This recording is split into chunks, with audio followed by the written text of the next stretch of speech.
बूढ़ा हो, नौजवान हो, बच्चा हो, मजलिस से मोहब्बत करता है। मैं मर सकता हूँ लेकिन रुक नहीं सकता। यहाँ मुद्दा नहीं है, यहाँ जुल्म हुआ है। हमने तो बनाए हैं समंदर में भी रास्ते, यूं हमको मिटाना कोई आसान नहीं है।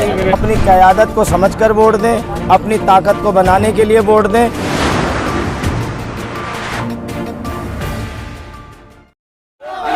सैफी साहब आ गए। सरताज सैफी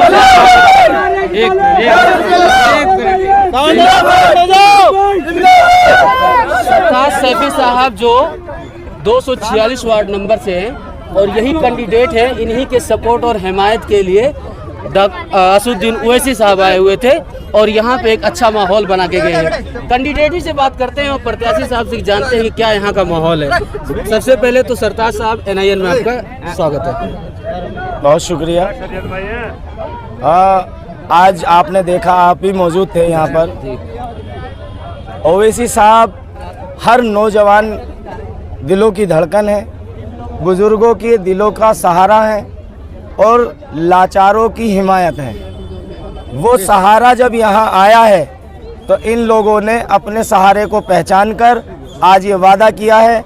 बैरिस्टर साहब ने भी कहा है कि आप अगर इस बार वोट दें तो अपनी क़यादत को समझकर वोट दें, अपनी ताकत को बनाने के लिए वोट दें। इंशाअल्लाह इस बार श्री राम कॉलोनी की जनता विकास के साथ साथ अपनी क़यादत की लड़ाई लड़ेगी, अपनी ताकत की लड़ाई लड़ेगी, अपने वकार की और अपनी हैसियत की लड़ाई लड़ेगी और मजलिस को कामयाब कर कर भेजेगी।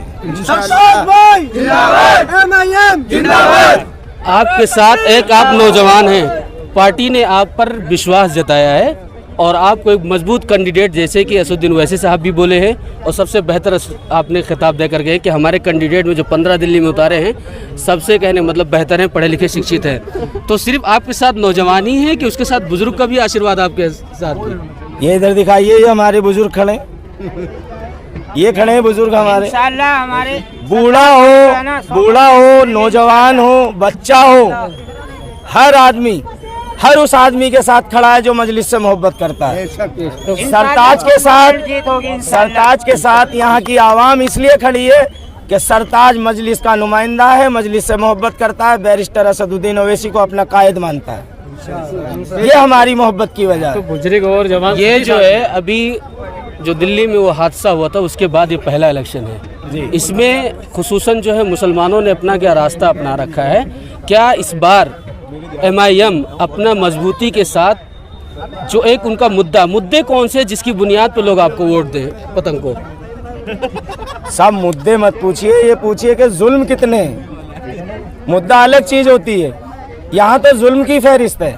चलिए, अगर जुल्म हट गया तो विकास नहीं होगा क्योंकि मुद्दा तो है ही नहीं वो। नहीं, विकास अगर आपका हक मान लिया जाए तो जुल्म है, और विकास कब होता है? जब आपका हक दिया जाए। तो मैं कह रहा हूँ यहाँ मुद्दा नहीं है, यहाँ जुल्म हुआ है। आपके बच्चे डेंगू से मर रहे हैं, मलेरिया से मर रहे हैं, आपके बच्चे फॉगिंग नहीं हो रही है, पानी अच्छा नहीं मिल रहा है, स्वास्थ्य के लिए कोई हॉस्पिटल नहीं है, अच्छी पढ़ाई के लिए कोई स्कूल नहीं है, तो ये जुल्म है। मुद्दा कहाँ है? आपको लगता है जुल्म का बदला लिया जाएगा इस बार? यहाँ पर अक्सर ये चीज़ें इल्ज़ाम लगाया जाता है, आरोप लगाया जाता है कि मुस्लिम इलाके में गंदगियाँ ज़्यादा होती हैं, नालियाँ छोड़ दी जाती हैं, सड़कें छोड़ दी जाती हैं, उस पर हुकूमत जो तवज्जो नहीं देती। सिर्फ वोट जब देना होता है तब जाके वो डोर कंपेन करती है, उसके बाद भूल जाती है।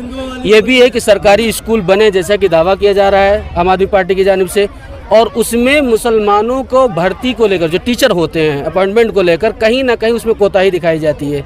तो क्या लगता है आपको, आपके जीतने के बाद वो जो चीज़ें हैं उसको फुल कर दी जाएंगी इंशाअल्लाह? देखिए, निगम पार्षद का जो दायरा है वो जो बेसिक नीड होती है आदमी की वहाँ तक होता है। भर्ती का कोई इख्तियार निगम पार्षद को नहीं होता। और रही बात, आपने एक सवाल और किया कि गंदगी नाले, ये आरोप है। ये आरोप नहीं है, सच्चाई है। आप गलियों में घूमिए, हर जगह गंदगी है। और जब कहा जाता है कि ये कूड़ा उठवा दो तो कहते हैं कि ये मेरा काम नहीं है। 1 मिनट, थोड़ा साइड हो जाएंगे। हमारे जो है ना, इस एरिया के अंदर जो बल्लू पहलवान थे उनको इतना लोगों ने सपोर्ट किया, इतने दिल से वोट किया, इतना अच्छे से वोट किया कि उनको माना कि ये हमारे रहबर होंगे, रहनुमा होंगे। लेकिन उन्होंने इस तरीके से काम किया कि अब जो है ना उनका कोई नाम लेने वाला नहीं है। कोई नहीं है। जिस तरीके से यहाँ मकान बने, इतना मोटा पैसा उन्होंने हर एक जो है ना लेंटर से वसूल किया कि जिसका कोई जवाब नहीं है। तो मेरा कहना है कि हमने तो बनाए हैं समंदर में भी रास्ते, हमने तो बनाए हैं समंदर में भी रास्ते, यूं हमको मिटाना कोई आसान नहीं है। तो इंशाल्लाह हमारे बीच हमारे जो कैंडिडेट हैं, इंशाल्लाह हम पतंग के निशान को दबा करके और उनको कामयाब बनाएंगे। और इनके दिल के अंदर एक बहुत दर्द है, कॉलोनी वासियों का, बहनों का दर्द है, माओं का दर्द है। उस दर्द को लेकर के ये आगे बढ़े हैं। इंशाल्लाह इस कॉलोनी के अंदर विकास होगा और उम्मीद है कि इस कॉलोनी के अंदर रौनक आएगी और ये कॉलोनी रोशन होगी इंशाल्लाह। आप करते क्या? ड्रेस तो ऐसा लग रहा है कि हाँ, मैं एक ऑटो ड्राइवर हूँ और मैं ऑटो ड्राइवर हूँ, ऑटो चलाता हूँ और मैं पूरी दिल्ली के अंदर सब जगह लोगों के साथ अच्छा मेरा रवैया रहता है, अच्छा बर्ताव रहता है। तो और लॉकडाउन के समय में भी जब लोग यहाँ बीमार होते थे और एम्बुलेंस मुहैया नहीं होती थी तो मैं अपनी गाड़ी में अपने रिस्क पर लेकर निकलता था, लेकिन एसीपी डीसीपी मेरी गाड़ी को रोक देते थे। लेकिन जब मैं उनसे कहता था कि मेरी कॉलोनी के इन बंदों की जान चली जाएगी, तब जाकर के वो जो है ना उनको जो है ना मेरे को हॉस्पिटल पहुंचाना पड़ता था। और कई चालान ऐसे भी हैं जो जबरन मेरे साथ चालान हुए, ऐसे बंदे जिनकी ये नहीं थी उम्मीद के 5 मिनट में ख़त्म हो जाएंगे या 10 मिनट में ख़त्म हो जाएंगे। मैंने वो लॉकडाउन में अपने बस्ती के लोगों को अस्पताल तक पहुंचाया और इन लोगों ने काफ़ी कोशिश करी मेरे को रोकने की, लेकिन मैंने कहा कि मैं मर सकता हूं लेकिन रुक नहीं सकता। ऑटो अक्सर जो ऑटो ड्राइवर होते हैं वो किसी पार्टी का पीछे बैनर लेकर, आम आदमी पार्टी का, एक वक्त था कि ऑटो जितने ड्राइवर होते सब आम आदमी पार्टी का सपोर्ट करते थे और बहुत कुछ दिखाया गया था, ख्वाब दिखाया गया था आम आदमी पार्टी की जानिब से। अब भी एक ऑटो ड्राइवर है, उनके दुख दर्द को समझ सकते होंगे।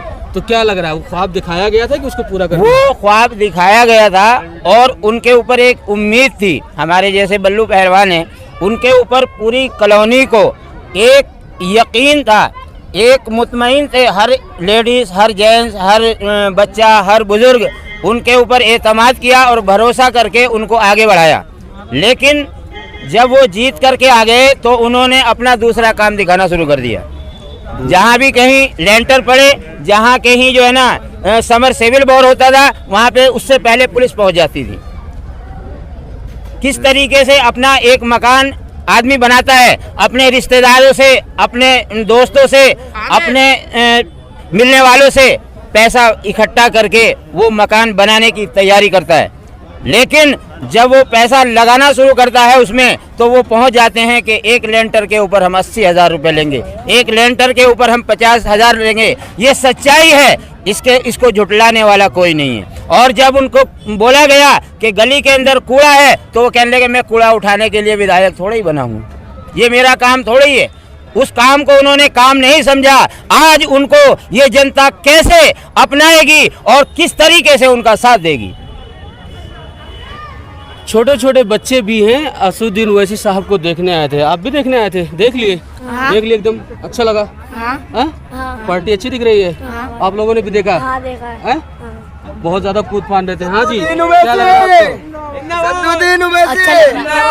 इधर आओ, इधर आओ, बहुत बड़े दीवाने हो आप। इधर आओ। किसके दीवाने हो? सद्दुद्दीन जी। सद्दू नहीं, असदुद्दीन। जो भी है उनके हम दीवाने। असुद्दीन ओवैसी के आप दीवाने हैं। असुद्दीन ओवैसी इलेक्शन तो लड़ नहीं रहे, यहाँ से कौन इलेक्शन लड़ रहा है? सरताज साहब है ना, उनके बदले वो भी वही है। अच्छा, वो भी है।